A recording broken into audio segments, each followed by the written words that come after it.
as you get older, Yep. you have to look at things in a different way. Mm-hmm. I'm keeping my fucking hands up. I'm not reaching for no gun, bro. Step out. Can I move my phone? Might unlock all kind of strip clubs in Omaha. We don't know. This is musty. This is disgusting at the highest level. Following his traffic encounter with Terence Crawford, Floyd Mayweather just delivered another vicious shot at him. When discussing Crawford's recent wild celebration, Mayweather mocked the Omaha native's demeanor following his victory against Canelo Alvarez. If a win over Canelo makes Crawford act like he rules boxing, what then would happen if he was the one who won against better boxers like Manny? Mayweather said. He contends that each combatant is aware of his limitations. Additionally, Mayweather became overly thrilled by Crawford's triumph, which he had handled without any problems years prior, because, in Floyd's opinion, he is just not on the same level. Protect yourself. Another point, Floyd Mayweather, he don't carry no guns. Floyd don't carry guns. That critique did more than just box. Mayweather has discussed Crawford's offering as well. Issues indicating the combatant's most recent encounter with Omaha police. It's regretfully and shamefully, Floyd stated, emphasizing that rather than being enmeshed in headlines such as these, Crawford ought to have been with his family, taking pleasure in his victory and position throughout history. We've had a lot of comparisons between Terence Crawford and Floyd Mayweather. We've even had the conversation to go as far as who would win in the fight between Terence and Floyd. And I truly don't know the answer to that question. I do. You do? Yes. Yeah. Who would win that fight? Floyd. Floyd would win that yes, fight. Yes, sir. I love you, Terence. Always figures it out. Yeah, he's a chess master. Yeah, his IQ in that sense is crazy. The funny thing about it is, early this morning in downtown Omaha, the headlines Floyd was referring to started to take shape. The city had celebrated Crawford's Canelo triumph with a grand parade just hours earlier. The major attraction of the party was Crawford, who had just won one of the biggest victories of his career. However, the celebration completely changed by the end of the evening. Officers in the downtown area spotted a car driving carelessly close to North 12th Street and Capitol Avenue just before 1:30 a.m., according to the Omaha Police Department. On Cass Street, they started a stop. There were 4 people in the car, including Crawford. Qasim Shabazz, his head of security, was another inhabitant. I'm not reaching for no gun, bro. Step out. Can I move my phone? Bug Crawford being harassed by cops and pulled over by the cops right after the parade. This is diabolical. Later that day, police released a statement outlining their version of events. They said that one of the cops noticed a loaded pistol on the driver's side floorboard while they were chatting with the driver. All 4 occupants were told to exit the vehicle at gunpoint for their own protection. Officers verified that the motorist was Terence Crawford after verifying identification. He received a citation for driving carelessly. The weapons discovered in the vehicle were also mentioned in the statement. It was verified that one of the travelers, who was recognized as a member of Crawford's security detail, was in possession of a legitimate firearm. All 4 of the occupants were legally allowed to carry weapons. The authorities. Once they had stopped, Crawford was identified as the driver. According to police, officers observed a firearm on the floorboard on the driver's side.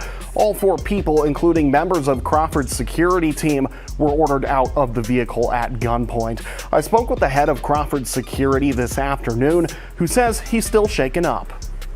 Fans who had celebrated him at the parade just hours before were now watching the same champion in handcuffs. On Cass Street, many have voiced frustration, saying the night had stolen away from what should have been a weekend of pride for Omaha. Others criticized Crawford directly, accusing him of reckless driving and poor decision-making. Local station KV quoted an officer from the scene who said the firearm was spotted when Crawford reached down for his documents, including license and registration. Bro, I got a crazy clip to show you guys right now. But isn't that a policeman holding a gun to the 3-time undisputed world champ Terence Bud Crawford's head? What did he do that was so bad that you had to pull him over? The officer clarified that Crawford's handgun was visible at his feet as he leaned forward. The decision to order everyone out at gunpoint was prompted by that sighting. The same version claims that before the matter was resolved, all of the passengers in the car were put in handcuffs. Crawford was heard making it apparent that he was not grabbing for the gun during the stop. Declaring that he was collaborating, he raised his hands. That was a nightmare. You know, future husband, just had a brand new child and, you know, children and, you know, and stuff like that. And to know that I almost lost my life last night because we had a police officer that don't know how to articulate a traffic stop. Later, Qasim Shabazz, his security head, who provided his own account of what happened, reaffirmed that point. He absolutely disagreed with the officer's account. Shabazz claims that because Crawford did not have the documents on him, he never reached for them. Crawford had previously informed the officer that his license and registration were left at home, according to Shees. Shabazz stated that since he had already informed them, there was no need for him to reach for anything more. He noted that, in accordance with Nebraska law, he and Crawford both declared at the beginning of the stop that they were carrying firearms. The interaction escalated even though it was straightforward. Then Bud added, "I have a firearm, too." He lost it with the cop by his side, completely. I'm not reaching for no gun, bro. Can I move my car? You telling me the police at Omaha don't know who Terence Crawford is?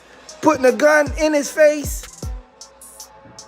Ridiculous. Shees denied the claim of careless driving as well.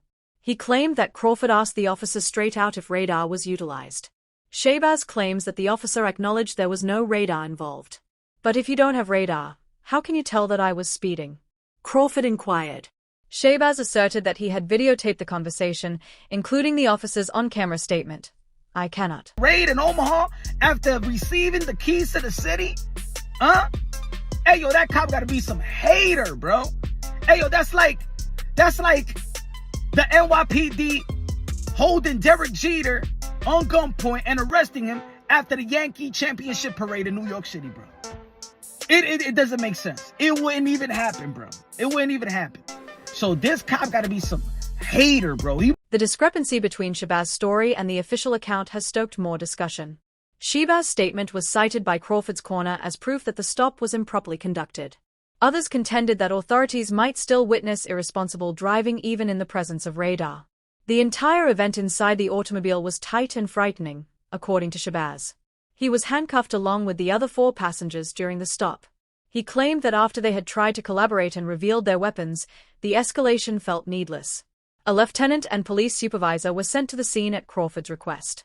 Before the citation was finished, their presence assisted in supervising the last exchange.